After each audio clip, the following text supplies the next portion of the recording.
everyone, welcome to the channel for a new series of video related to a tournament.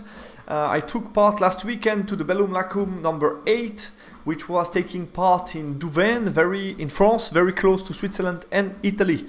We were 16 teams, total of 64 players. We had players from Switzerland, France, Italy, mentioning for example some ETC player that played in those three country teams from last year. So I would say two really competitive part of the tournament with 3-4 teams competing for the top and some more casual team, we could say. So a healthy mix.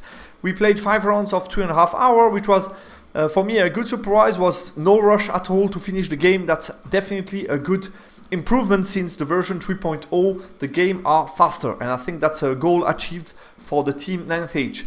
And for this tournament we played 2 primary objectives each round. So we had a pairing where you could basically choose if you want for one of your players to play on the primary, the first one or the second one. So that's how it went. Quickly about my army list, I made a couple of changes since the last battle report that you saw.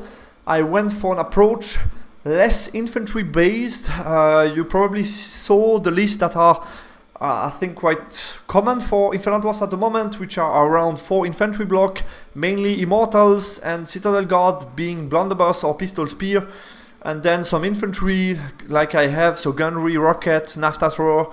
Those are quite common. I went for a small change, which is to add some combat power that have a higher charge range. I wanted that in the list, not to get those fights where the opponent can just push you and you end up being in a corner. I felt I didn't like that feeling in the training games, so I went for Incarnates with Musician, unit of 6. First I wanted to add another unit of them, but then I had also to think about magic and character setup, and I wanted to keep my magic cheap since we were playing with the version Hotfix 5s.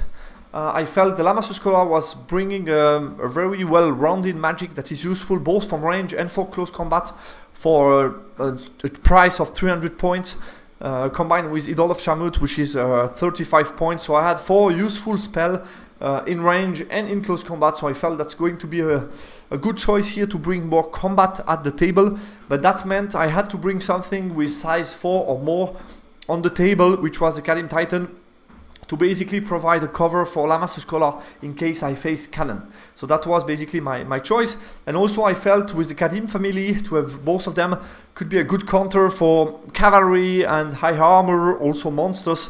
So I felt this could be good. Even I feel that the monsters are not in a good spot at the moment in the meta. I felt that Titan could obviously suffer from that, but I wanted to have a go. And also I need to mention, one of the goals of our team was to compete for the best painted armies on the team level, because they made a prize for that.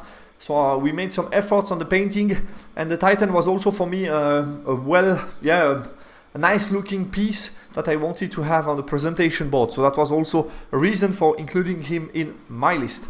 Then other than that, I have 3 infantry block, 2 gunnery team that can go in them. I have a small unit of enforcers that can be scoring or chaff basically, and then a minimal character setup and the 4 war machine. My teammates were playing the following list. We have a combat beast herd army with a lot of bodies on the table, 2 ambush, 2 big block of ambushing, Wild Horn with captain. Then we had Vampire Covenant, which is a bit unusual list. He played a very strong block with the court, which is quite common at the moment, with large block of skeletons. Then he had a very powerful Baron Knight together with the captain, also something we see a lot. But then what was more unusual was the double Shrieking Horror. Was mainly due to the painting basically and the model that he had at his disposal. He had some very well painted Shrieking Horror, so we wanted to put them on the table. So that's why we had to find a list with those guys in the list basically. And then to finish with Shizu, was playing for France last year. He played Demon Legion with a very powerful and I think classic, I would almost say also overpowered list at the moment. I think it's very strong. The Maw of Akan is almost unkillable at the moment. It can on its own take an entire army sometimes. Then we have the Mice of Sugulag, also really strong, and together they have a very decent magic phase. Then in core, he just brought full lemurs with roots that are really strong. Just adding another rank is very strong. We have then unit of orders also with roots, so you can see roots is a little bit everywhere in the list. The 2 blazing glory with fly also very strong at the moment. And then 5 furries to be a chaff, so straightforward list, very strong in the just very strong at the moment. We will see if that stays, but yeah, we saw a multiple version of that list during the tournament. It was definitely a very good list at the moment. And to finish, I mentioned painting, so you can see how my list did look like on the presentation board during the tournament. Quite happy about the outcome. I made some effort, for example, like the gunnery team got improved, and then some details in the unit to make it look better. So quite happy about the way my army looks on the presentation board. Guys, thanks a lot for watching this introduction video. Next video will be the battle report of the first game. Goodbye.